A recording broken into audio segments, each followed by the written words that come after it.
This lecture is going to be about how to achieve clarity at the sentence level.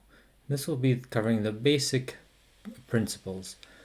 The lecture is based on a book called Style, The Basics of Clarity and Grace by Williams and Bishop, in particular chapters 2 and 3, and many of the examples we'll use come from there.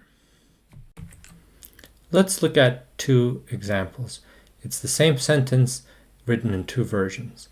In version A, the cause of our school's failure at teaching basic skills is not understanding the influence of cultural background on learning. Now, if you ask most people to characterize the sentence, they might use words like it's dense, it's complex, it's unclear, it's indirect, etc. Now consider a different version. Our schools have failed to teach basic skills because they do not understand how cultural background influences the way a child learns. Most people will think of that sentence as being more clear, or they'll call it direct or concise.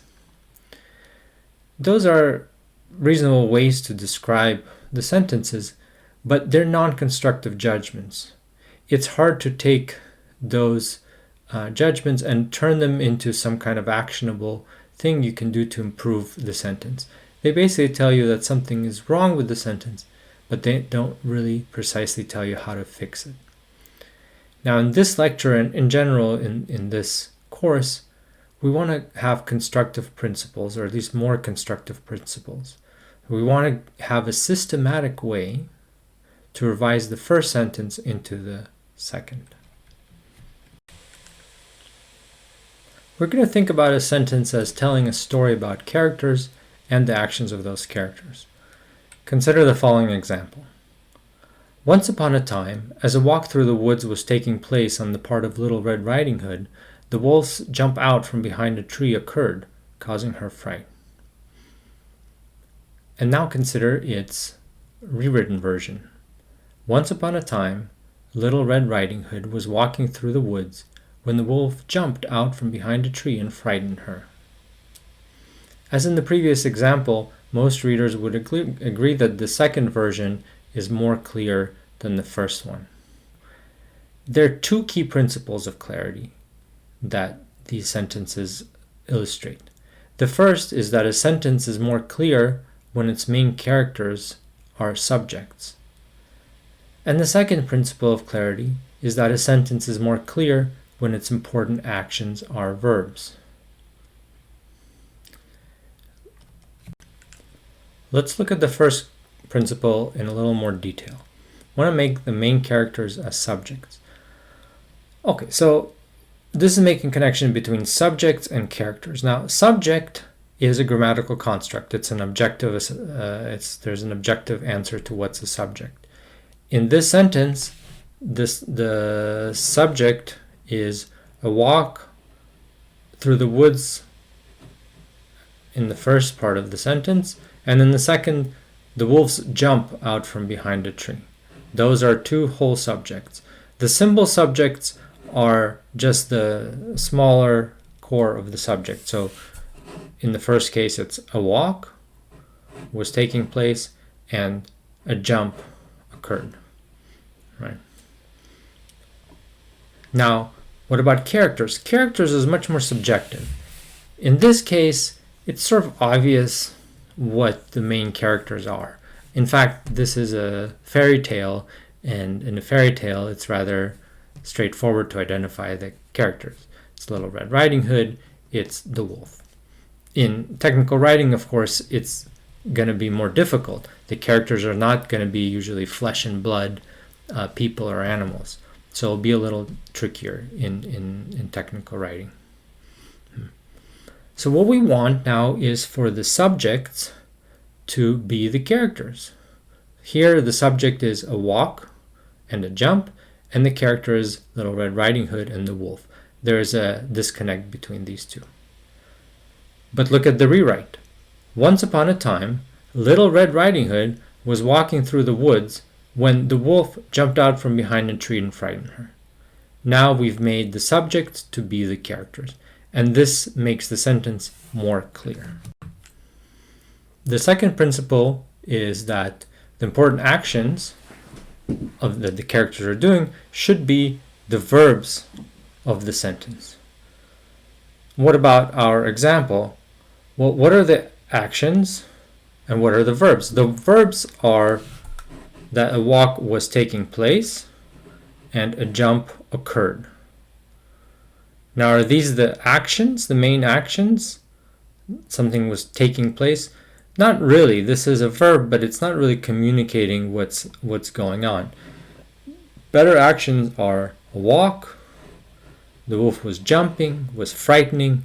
These are really the actions here. Again, this is a subjective assessment of the sentence.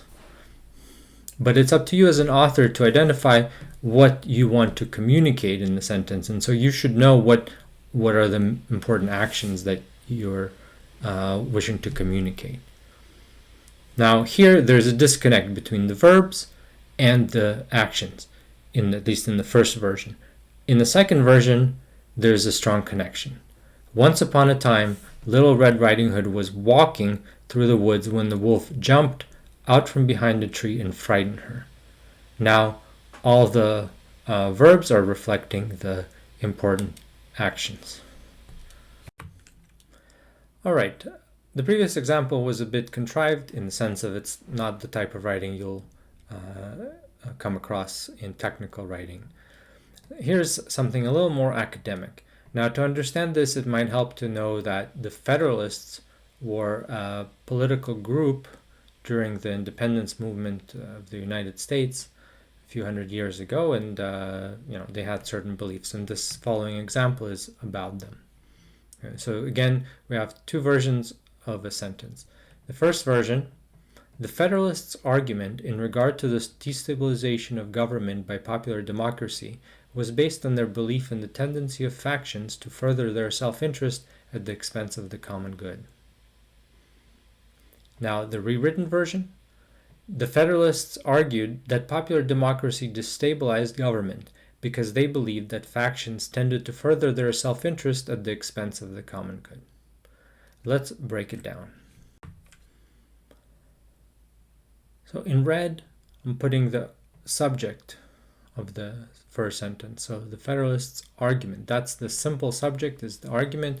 The whole subject is the Federalists' argument in regard to the destabilization of government by popular democracy. And after that whole subject, you have the verb, which is that it was based. Okay, that's the main verb here. Now, what are the characters here? Well, argument is not really a character. We can agree on that. Now, who are the characters? Well, Federalists seems to be the main character. You also have the government, democracy, factions. All of these make sense as characters in this story. So you can definitely have more than one character. Now, let's look at the rewrite. Do the subjects agree with those characters? They do. The Federalists argued that popular democracy destabilized government because they believed that factions tended to further their self-interest at the expense of the common good. So only government here is a character that's not a subject. Everything else is much improved because the characters are placed into subjects. Now let's look at principle 2, the verbs and the actions. The verbs I'm putting in blue. So in the first version, we have that the argument was based on the belief of factions to further their self-interest. So I have two verbs, but these verbs aren't really communicating the main actions of the sentence. What are the actions? Well, again, it's subjective, but arguably you could say there's some people arguing. So the Federalists are arguing. That's an action. To destabilize is an action. To believe is an action. Okay. In the rewrite, those actions are made into verbs. The Federalists argued that popular democracy destabilized government because they believed that factions tended to further their self-interest at the expense of the common good. Again, this rewrite much more closely follows principle 2 by placing the important actions into verbs. Now here's an exercise for you to try. Consider the following sentence. Our lack of data prevented evaluation of UN actions in targeting funds to areas most in need of assistance. Look at this through the lens of principle 2. Identify first what are the actions, identify then what are the verbs, and then try to revise the sentence so that the verbs or actions are the same. There's been a common theme so far when we have found actions not being expressed as verbs.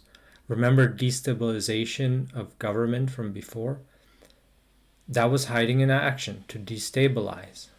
That's an example of something called a nominalization. A nominalization is a noun that's derived from a verb or an adjective. So with destabilization, that's a noun, but there's a verb hiding in there, to destabilize, and that's an action. We have many of these. For example, the verb is to discover, and the nominalization is discovery. To resist, resistance. Can you find the nominalization for the verb to react? Now you might also make a nominalization from an adjective. For example, careless, carelessness. Different, difference. Can you find a nominalization from the adjective proficient? Oftentimes you can nominalize a verb just by adding ing to the end. For example, she flies, you can talk about her flying. Her flying was good. Or we sing, you can talk about our singing. Sometimes nominalization and the verbs are identical. So to hope and a hope. I hoped that the weather was nice, or I had a hope that the weather was nice. Or to result in versus a result. Or to repair versus a repair. I had to repair the sink, and a repair of the sink was performed. Now sometimes you also have adjectives that are hiding actions. It's not a nominalization, but it's the same general idea. So for example, it is applicable. Applicable is an adjective describing it, but you can say it applies, and now you've turned that action into a verb. What about it is indicative? How can you make that into a verb? Or it is deserving. Here's an exercise you can try with the following 7 words. First, identify, is it a verb or an adjective or a nominalization? If it's a nominalization, convert it into an adjective or verb. And the other way around, if it's an adjective or verb, convert it into a nominalization.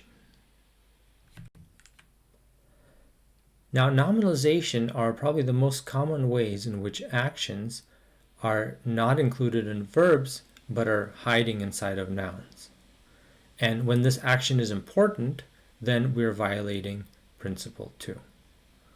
So let's look at the following 2 sentences, and let's identify the nominalizations in them, and then rewrite according to principle 2. You can pause here if you want to do this by yourself. Otherwise, I'll go through the solution now. The first sentence is, there is a demand for repeal of the car tax. Now, demand is a noun in this context. It's also nominalization. And repeal is a nominalization. Okay? To demand and to repeal. Now, if we want to rewrite the sentence to follow principle 2, we need to say that someone is demanding that someone repeals the car tax. What is that someone? Well, first sentence is using passive voice, and we don't really know who are those someones. In fact, we don't know who are the characters in this sentence. In this case, we can probably just invent them and say We demand that the government repeals the car tax.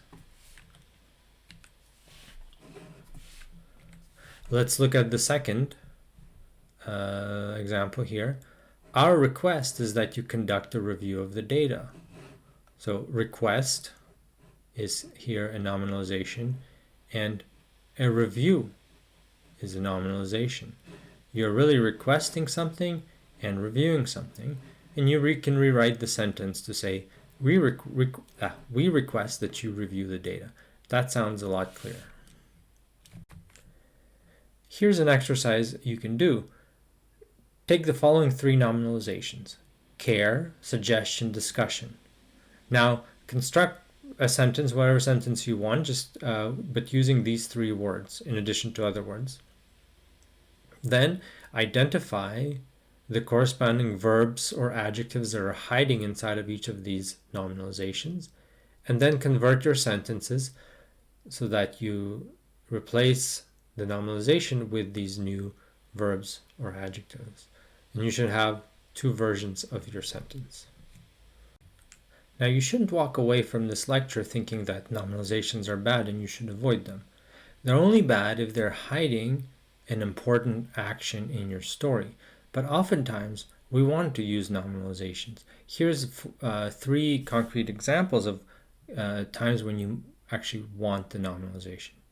So in the first case, the nominalization is a short subject that refers to something you already described in the previous sentence. For example, the team decided to use Zoom. This decision led to positive outcomes. Using this nominalization actually improves the cohesiveness between the two sentences, a topic we'll come back to in a later lecture. The second example is a nominalization that names what would be the object of a verb. So, for example, I accepted what she requested versus I accepted her request. So accepted is the verb, and then its object in the second version is a request. But in the first version, we have to spell it out and use more words to say what she requested. In that case, the second version reads much better. And finally, a very common case is that the nominalization refers to a concept that's really familiar to your readers, to the point that they'll think of it as a character in itself. For example, few problems have so divided us as abortion. Now, most people have heard the word abortion many, many times in the news and discussions, and they're used to thinking of it as basically its own concept, as its own character. Something we have in computer science or in technical papers, we talk about the results of our paper. The results indicate that our method is superior. Results is a nominalization, but we think of it already kind of as its own thing. So you don't need to break things, turn this into an action. Finally, the Equal Rights Amendment was an issue in past elections. Amendment is hiding the action to amend, and elections is hiding the action to elect. But both of these, we've come to think of these nominalizations as their own characters, as topics of conversation in their own right. So it makes sense to keep them as is. Again, generally, it's totally fine to use nominalizations. The problem is when they're hiding important actions in your story. We often encounter nominalization as a character in our sentence. Especially in technical writing, you're not going to have flesh and blood characters like Little Red Riding Hood be coming around very often. So often you have your characters to be abstractions. For example, a study or the performance. So the performance of an algorithm was superior, or the implementation, like our implementation used blah blah something. The key is to check if the nominalization is familiar to your reader, like all these three. And then you can use this nominalization as your character. A study looked at the data, a study adopted an approach, a study tested a hypothesis. But if it's not familiar character to your reader, then be careful. Even if you want to use it as an abstraction, you have to keep in mind to not surround it with too many other nominalizations, because that increases the burden on the reader, and it makes it more difficult for them to get through your text. So far we've talked about these two principles and how to look at a sentence and check whether these principles are being followed or not. But I actually promised to give you a systematic way to revise a sentence. And here's when I'm going to talk about it. This is what's called a revision protocol. We're going to go through a working example to see how it's done. The sentence is, the fear of the CAA was that a recommendation from the President to Congress would be for a reduction in its budget. The first step is to look at the subjects in these sentences, identify what are the simple subjects, and check if they're the main characters. Okay, so the subjects, there are two clauses here. The fear of the CAA, and there the subject is fear. Was that, and now you have a second clause, a recommendation from the President to Congress would be for, here the simple subject is recommendation. Now, are these the main characters of the sentence? They're much better choices for the main characters here. For example, the CAA, President, Congress, all of these are better choices for main characters of the sentence. Right? Now, let's ask, what are these main characters doing? What are their actions? What are the actions that they're performing? And often these are going to be hiding inside nominalizations. For example, what is the CAA doing? Well, it's fearing. The CAA is fearing. And we see that there's a nominalization here that contains that action. What's the President doing? The President is recommending. Again, recommending is hiding inside a noun, a nominalization here. And Congress is reducing. Okay, again, same story with the nominalization. So the three actions here are fear, recommend, and reduce. The next step is to pair the characters with the actions, to write short little phrases pairing them. So the CAA feared, the President recommended, Congress reduced. Now, while doing this, we've left out, because it's just a simple pair, we've left out some of the adjectives and other associated text. So we want to put that back. In particular, in this case, the thing that's we've lost is what the Congress reduces. So it should be Congress reduces its budget. So we've taken the original sentence, we've deconstructed it, and now we're going to build it back up from these three phrases. The CAA feared, the President recommends, Congress reduces its budget. And we're going to stitch these together into a sentence. Here it's pretty straightforward. The CAA feared the President would recommend to Congress that it reduce its budget. Sometimes, though, it's not so straightforward to stitch together, and we have to rely on conjunctions, because when this will reflect the logical connection between the phrases. We'll see more of that in the next example. Let's look at the next example. The sentence is, the outsourcing of high-tech work to Asia by corporation means the loss of jobs for many American workers. All right, so what are the simple subjects here? The subject is the outsourcing, that's the simple, of high-tech work to Asia by corporation. That is the full subject. Okay. Now, is outsourcing the main character here? Not really. You have much better characters. You have corporations and you have workers. So what are the actions that these characters are doing? Well,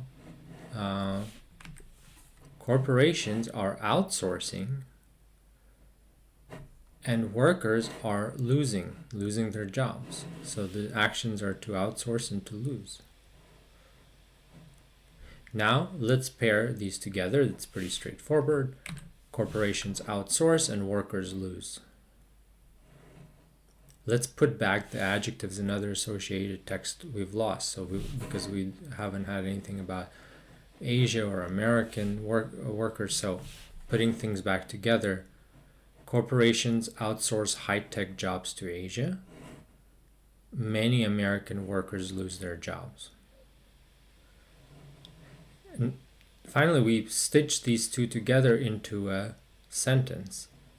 Now, there's a logical connection here that should be clear from the original sentence. Many American workers are losing their jobs because corporations are outsourcing their high-tech work to Asia. And now we've revised the sentence so that if you look at the subjects, they correspond to the characters. Workers, corporations, and the actions are inside the verbs. Losing, outsourcing. It's a good time to point out a related phenomenon. The phenomenon where the verb is delayed for a long time. So if you look at our sentence again, you'll see that the first subject is so long that it takes us almost 10 words to get to the first verb. So the outsourcing of high-tech work to Asia by corporation means. It took us a long time to get to means. And this just means that the reader had to basically hold their breath until they figure out what you were meaning. And this exhausts the energy of the reader. Sometimes you can see it just, obviously, with time you learn to detect these kind of things. But until you get there, you can diagnose this kind of issue systematically. Just underline the first 8 words of the sentence and see, did you underline a verb? Did you get to the verb? You should ignore intro phrases like once upon a time, these kind of short introductions. Otherwise, you should be able to underline and come across the verb in the first 8 words or so in the sentence. Let's look now at another example. Since this is now the third example, I really recommend the viewer to pause the video and try to work through this sentence by themselves using this revision protocol to get as far as you can before getting stuck, and that way I think you'll get more out of the upcoming analysis. All right, so the sentence is, governmental intervention in fast-changing technologies has led to the distortion of market evolution and interference in new product development. Oh boy, this sentence really took me a while to understand what it's saying the first time I came across it. And I mean, you do understand what it's saying, but it takes some effort. And you can really do a better job by applying the revision protocol so that this sentence is more in line with the 2 principles we've been learning about. All right, so the first step is to identify a simple subject and check if they're the main characters. In this sentence, we have a very long subject, governmental intervention in fast-changing technologies. Then we have a verb, has led, and then we have the object of the verb. So the simple subject is just intervention. Now, is that the main character of the sentence? Not really. There's much better choices for main characters. Here you could have government and a market. Because these characters are doing a lot of actions. Let's identify those actions. The government is intervening. Okay. The market is getting distorted. So there's distortion going on. The government interferes. The market evolves. So these are, we see all these actions actually hidden in nominalizations: intervention, distortion, evolution, interference. Okay. Now let's put the characters together with the actions. So the government intervenes, government distorts, government interferes, and market evolves. All right. Now we have to add back some information once we've done that. So in particular, government intervenes in fast-changing technologies. And now we should stitch together these sentences. Now here there's some logic that's going on that we have to understand. The government intervenes in fast-changing technologies. This causes other things. And what it causes, the effect it has, is that the government distorts and the government interferes, and the government distorts how the market evolves. Okay? So once you have a mental map of the connection, you can try to stitch together a full sentence. When a government intervenes in fast-changing technologies, it distorts how markets evolve and interferes with their ability to develop new products. Now you can do 2 more exercises on your own. The 2 sentences are: medieval theological debates often addressed issues considered trivial by modern philosophical thought, and the rejection of the proposal was a disappointment but not a surprise, because our expectation was that a political decision had been made. So go ahead and try to apply the revision protocol to these 2 sentences. When doing this revision protocol, you'll encounter common patterns, and we'll go through some of these common patterns. The first is when you have a nominalization that is the subject of an empty verb. And by empty verb, I mean something like to be, to seem, to have, something generic that doesn't communicate usually an action, while the nominalization is hiding an action. For example, the intention of the committee is to audit records. Now, this kind of sentence is usually very easy to rewrite. So first you change the nominalization to a verb. So intention is intend. You find a character that should be the subject of that verb. So who's intending? Well, it's the committee. Okay. And now you put the phrase together. The committee intends. You drop the empty verb. It's no longer needed. And then you have to audit records. The second pattern is when you have an action hidden inside a nominalization and it follows an empty verb. It's empty conducted here is empty in the sense that it's not necessary. The full sentence is, the agency conducted an investigation into the matter. Okay?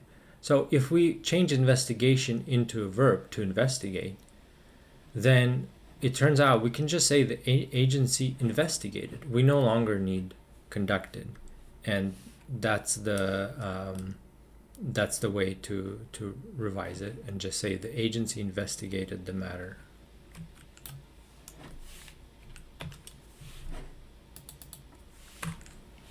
The second pattern is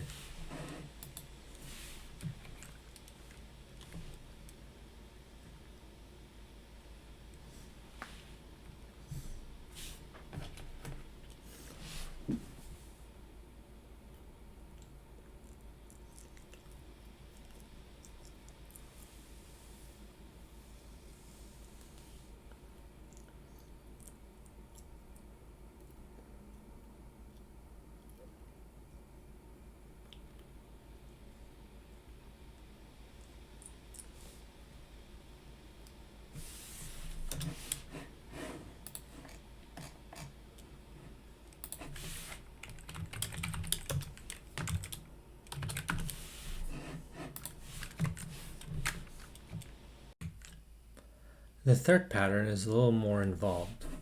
You have 3 elements. You have a nominalization. The verb associated with it is an empty verb, and we have another nominalization that follows it. So we can first change the nominalizations into verbs. So loss becomes to lose, and expansion becomes to expand. Next, we identify the characters that should be the subject of those verbs. So we lose, they expand, and we put these 2 together. So so far it's just very similar to the revision protocol.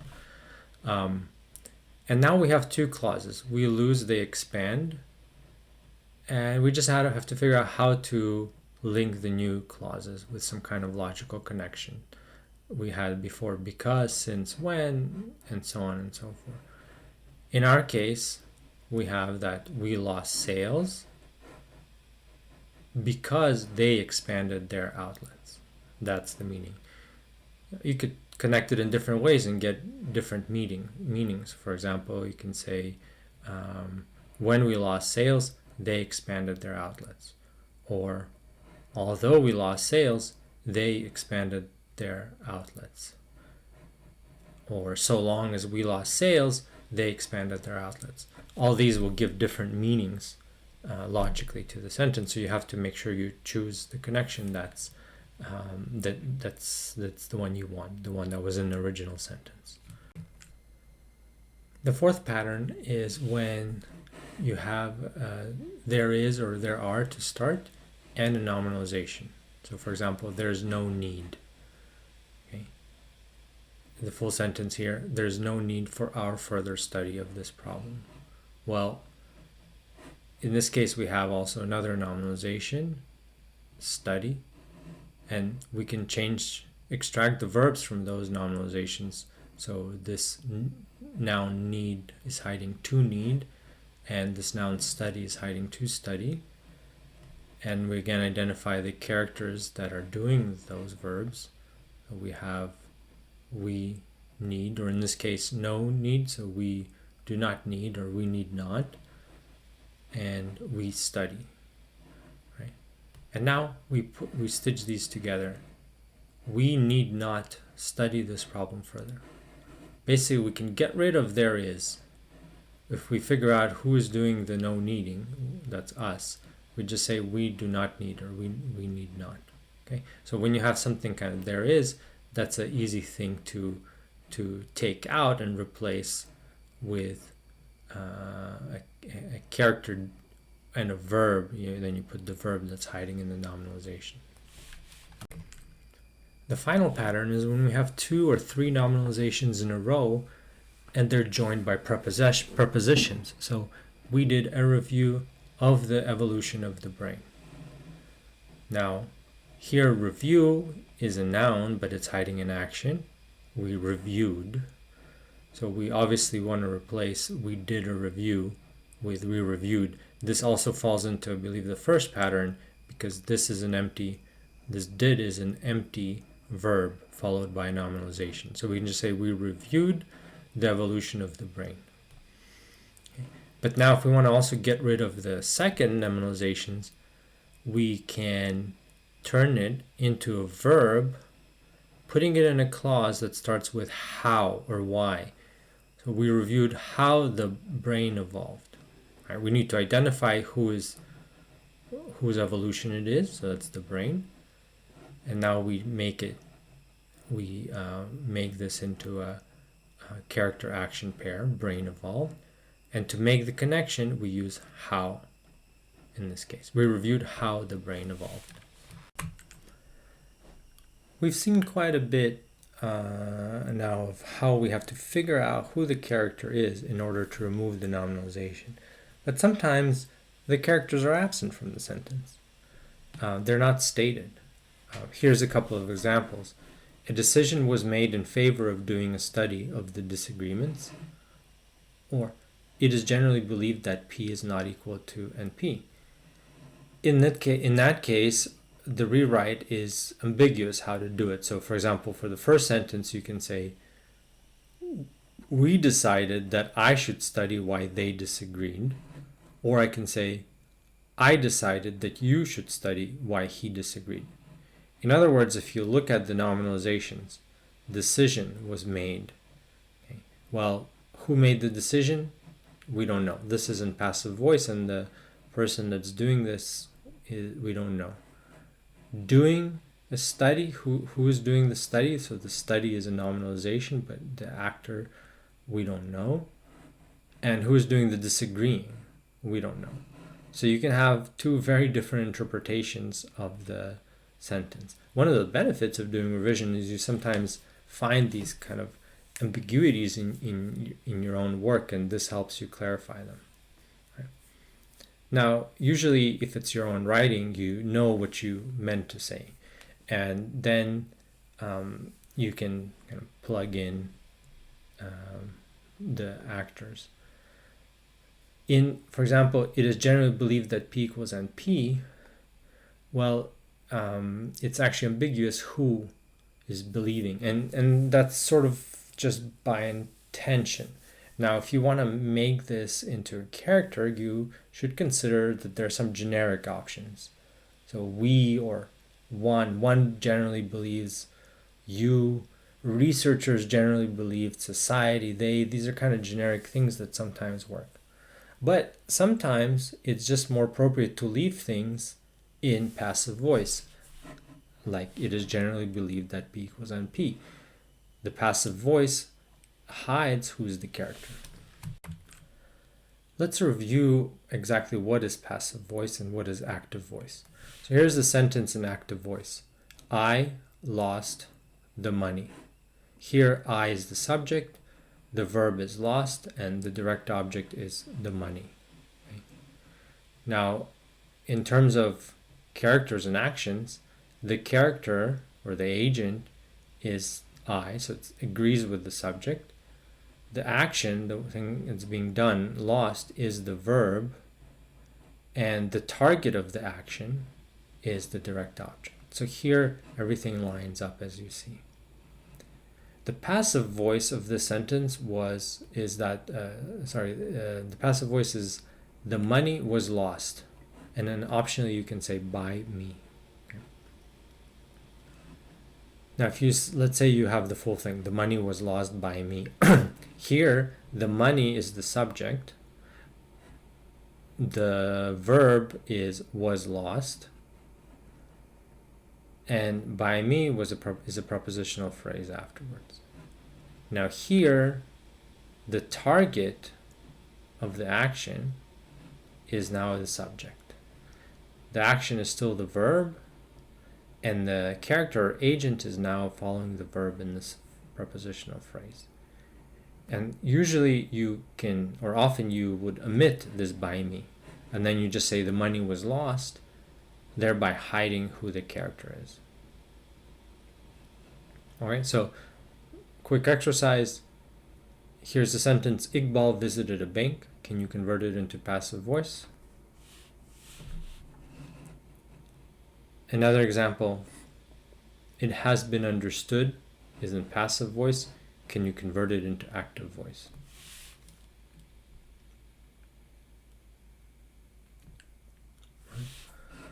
So for Iqbal visited a bank, the active voice is a bank was visited. And then you can optionally have by Iqbal.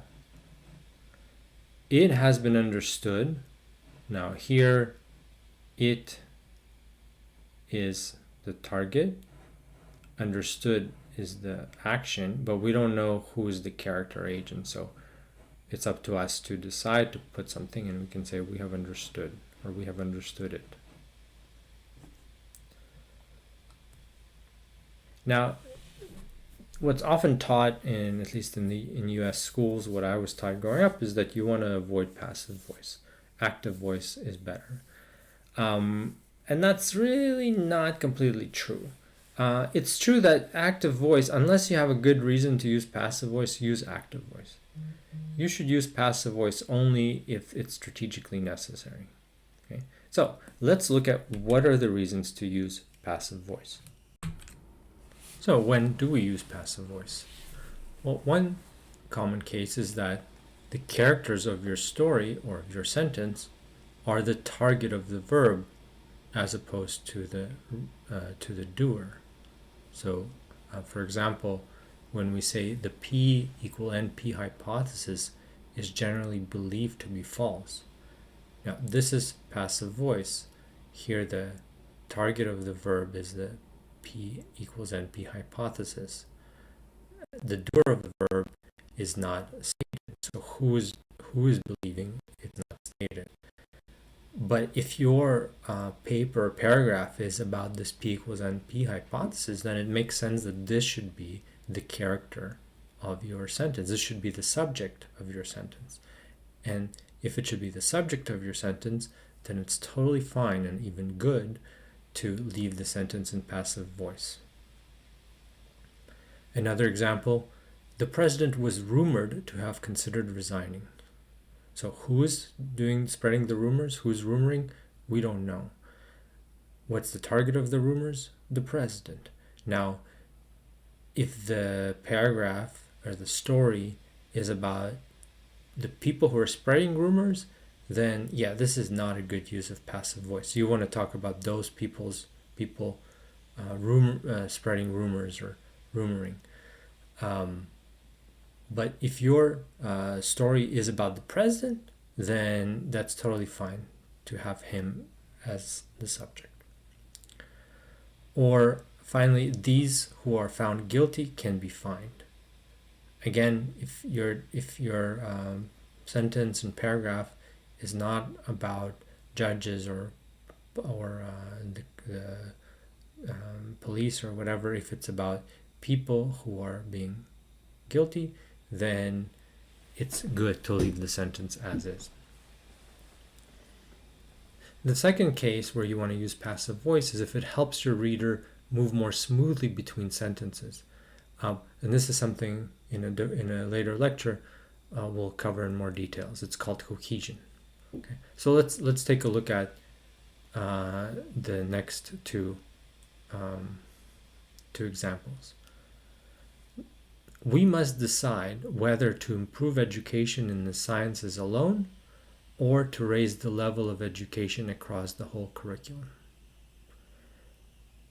The weight given to industrial competitiveness as opposed to the values we attach to the liberal arts will determine our decision. All right. So we have two sentences. The first sentence is an active voice. We must decide. The second sentence is it has other problems. It's not a well-written sentence because the subject is so long. The weight given, all of that in red is our subject, and we don't get onto the verb until will determine our decision. But let's put that aside for a moment. This is written in active voice, so we know who's gonna or what's going to be doing the determining. It's this weight. And the target of determining is the decision. But now, if we flip this around, if we write this in passive voice, we move the target, the decision, to the start of the sentence. And you'll see once I read it how then the two sentences flow better together. We must decide whether to improve education in the sciences alone or raise the level of education across the whole curriculum. Our decisions will be determined by the weight we give to industrial competitiveness, etc., etc. We've rewritten the second sentence in passive voice. We've kept actually the doer. The weight is still there. But passive voice allows us to reverse the order of what appears first in the sentence. And now our decisions come first. Now this is passive voice, but our decision connects very nicely to what was there in the previous sentence. We must decide, blah, blah, blah. Our decisions will be determined, blah, blah, blah. Okay? So you're more cohesive. Whereas in the first version, you almost have to hold your breath when you're reading this weight and so on. You have to hold your breath until we'll determine to understand its connection to the previous sentence. Passive voice also gives a way for you to control the who's the main character, and therefore to tell a story with a certain point of view that you control. So we'll do an example with two versions. The first version. By early 1945, the Allies had essentially defeated Germany. All that remained was a bloody climax. Allied forces had breached its borders and were bombing it around the clock. but they had not yet so devastated Germany as to destroy its ability to resist.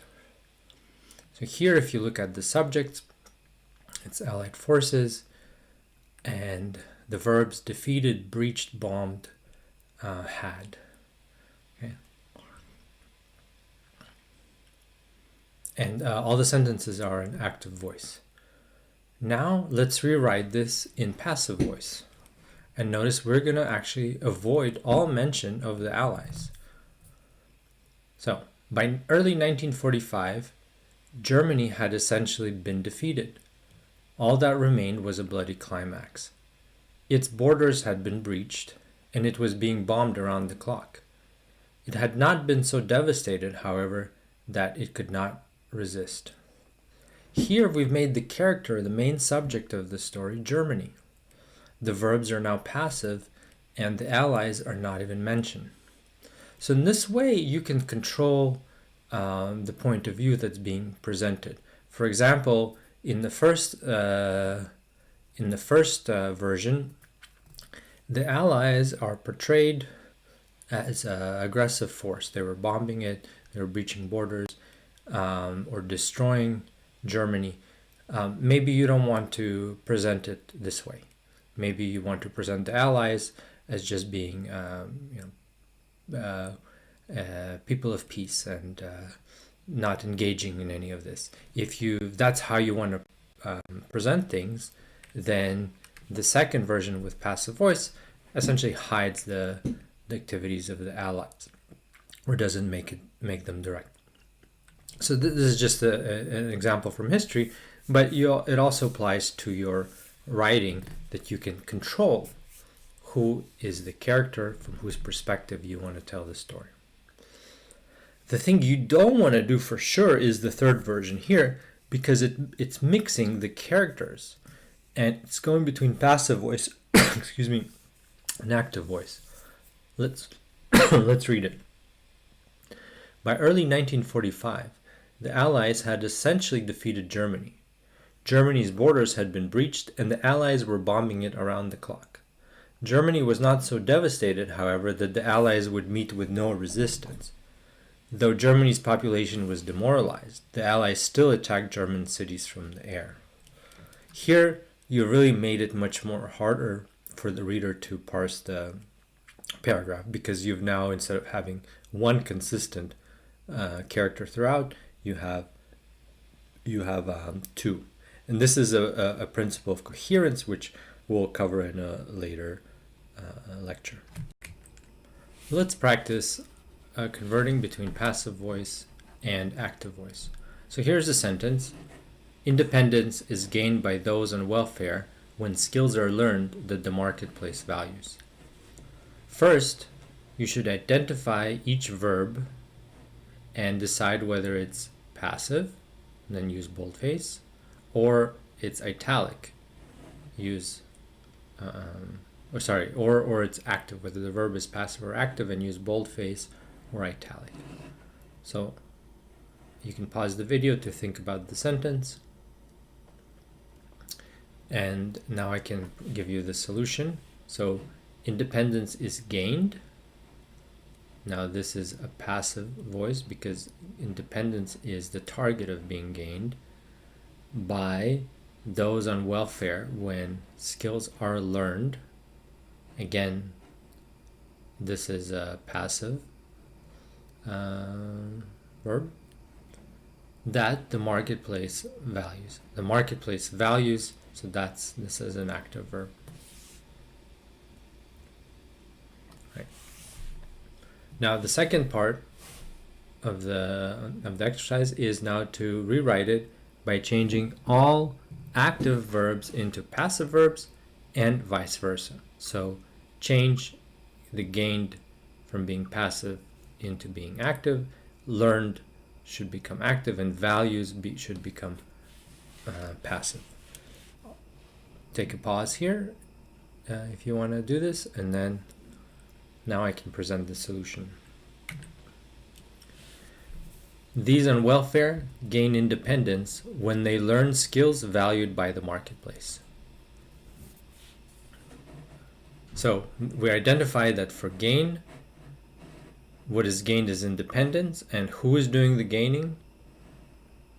The actor are those on welfare. So those on welfare gain independence when skills are learned. So here it's not explicitly said who is learning the skills, but I think it's those on welfare.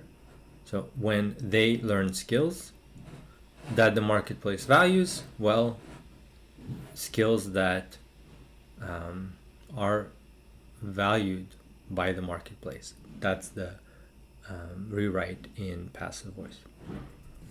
Okay. So you can see, at least by design here, the rewrite is much better. Here's a less contrived exercise for you to do on your own. So we have a sentence. The ability of the human brain to arrive at solutions to human problems has been undervalued because studies have not been done that would be considered to have scientific reliability. Again, identify which verbs are active and which are passive, but now change the sentence in however you want by changing the passive verbs into actives or vice versa, so that the sentence is improved, it's more clear. So now you decide what should be changed into active and what should be changed into passive. And if you need to invent characters along the way, go ahead. If you need to remove verbs altogether, go ahead. It turns out that following the two principles that we've outlined in this lecture actually has a lot of positive side effects in addition to what we've discussed explicitly. We'll go through this with a few examples.